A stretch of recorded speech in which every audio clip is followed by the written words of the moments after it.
So Expanse is a high-performance computing cluster that was designed by Dell and SDSC together. We have 784 compute nodes on Expanse. These standard compute nodes have 128 cores and 256 gigabytes of RAM and about a terabyte of NVMe on each node. Expanse also was kind of designed both at the system level and also from a policy standpoint. We've aimed it at the long tail of science. So we've kind of looked at HPC growth over the years and found out that things have moved from the traditional situation where there used to be 4 or 5 application areas that were really large scale to now where we have hundreds of application areas doing modest scale research but with a much broader impact and a lot more publication impact. So the Expanse project, right from the beginning, we kind of designed it so that it has a broad-based applicability.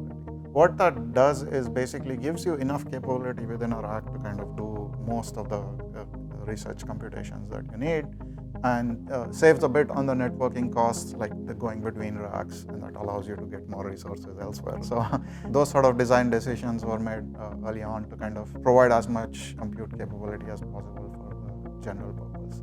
Expanse is part of the COVID-19 HPC consortium. So in the past few years, we have contributed a lot to COVID-19, ranging from understanding the viral structure, transmission. One of the COVID-19 projects is related to UCSD.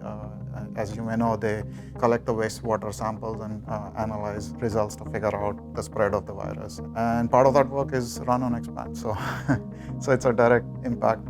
The other project I want to mention is the wildfire project at SDSC. Our lab has been looking at basically tracking wildfires and predicting and providing information to firefighters and the community.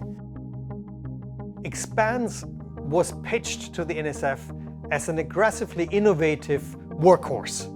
So it mediated innovation and a workhorse angle.